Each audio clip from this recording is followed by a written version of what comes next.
I think it was very smart to kind of record. Oh yeah. On your end. Did that help tremendously in court? Oh yeah. Well, that's the thing is I had my version of it, but I filed a discovery request with the Commonwealth's attorney, and they didn't respond to me. So I actually called him up and was like, hey, I'm trying to get that body cam. And he kind of went through the motion. He didn't even look at it. It was like 3 weeks later. He hadn't even looked at it. He's like looking at it over the phone, and he's like, who's your client? He thought like I was an attorney. I'm just like, no, I'm just trying to get that body cam, man. Surprise! So, yeah. Well, they're not used to anybody trying to advocate on their own behalf. Yeah. Everybody defers to experts nowadays. So can you go step by step by you're getting pulled over. Mm-hmm. They ask you to step out of the vehicle, which I think you did pretty good in locking your car doors. Nobody thinks about that, right? When they say, hey, I need you to step out of your vehicle, sure. You just lock the car door behind you, right? I rolled the window up too, just to forget. Right, yeah. Yeah, 1 second. I'm not a meteorologist. I don't know when it's going to rain, and how long I'm going to be here for.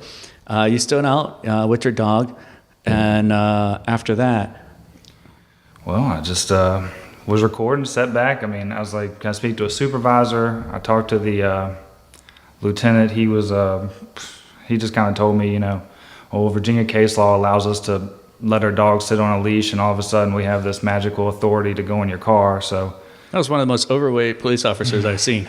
Yeah. It looked like the Michelin Man coming through. I was giving him hell, but not that I have any reason to know that or anything. But you don't want to be that guy in New York where you talk about illegal stuff and then you have someone red flagging you. Yes. You can't red flag my radar detector. I mean, Virginia might be next with that magazine ban. We'll see. We've got a lot of sanctuary Second Amendment counties rising up. That's a joke, but yeah. I don't know. We'll see. It's a symbolic gesture, but it's a good symbolic gesture, and all it takes is somebody to, like, did you see what happened, to that guy? And he had a good squadron meeting up, right next to his house. They met at a cemetery before they got swatted. His Boogaloo crew. Yeah. So, I think Virginia has a lot more guns than New York. Oh, yeah.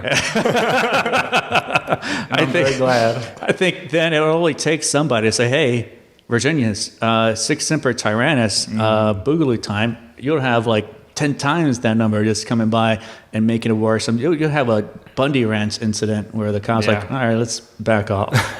I mean, that's the thing is you got to put them in their place sometimes. Isn't it a symbolic gesture when they have buybacks and nobody shows up, or people make guns and be like, "Oh, thanks for the gift card." Report them on Facebook for selling guns. They do. Their training videos are maybe. There's no war on cops. Unless a lot of people think there's a war on cops. There's no war on cops.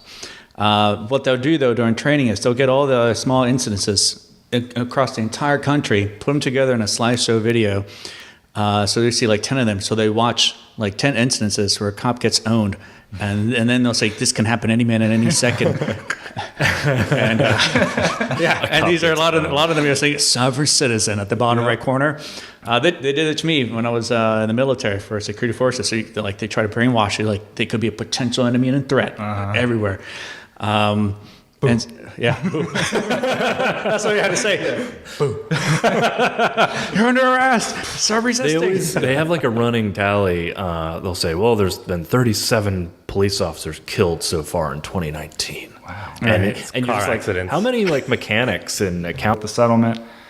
But I defended myself pro se in court, and then after that I was like, all right, I think I got something here, because for one, if I'm able to defend myself in court and get it kicked out, it's probably bullshit. I mean, because I wasn't sure, because I know that they have a million ways of getting out of stuff.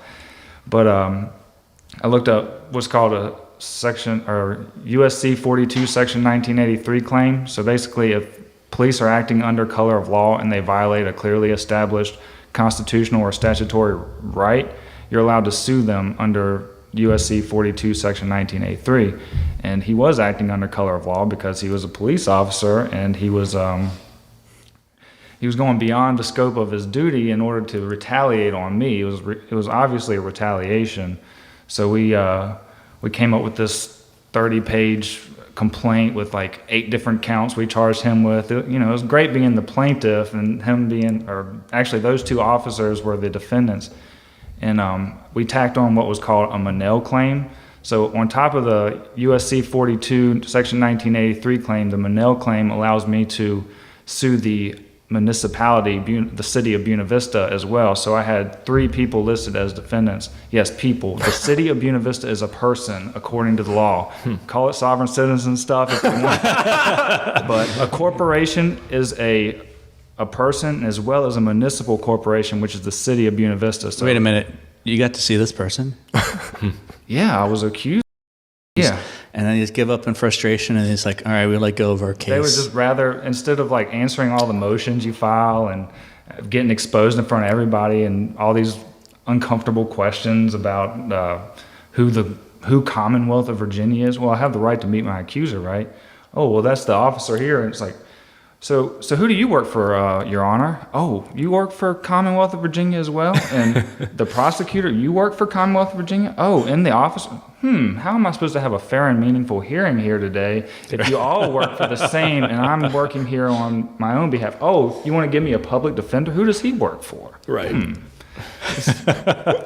Come on, Fair guys. and impartial, as they say, Yeah, right? no. So I just like to shine a light on these kind of things and just keep doing it. And I mean, stay peaceful and just shine a light on what they're doing. It's a racket. I mean, really. I mean, You mentioned it earlier. It's the jury nullification is a good route. Is expose it to the jury. Be like, look, is this something that you find immoral? And most people will be like, no, you didn't hurt anybody else. You do you didn't. feel comfortable putting me in a cage for not answering questions? Right. For not giving my key? Is that something that you want to put me in a cage for?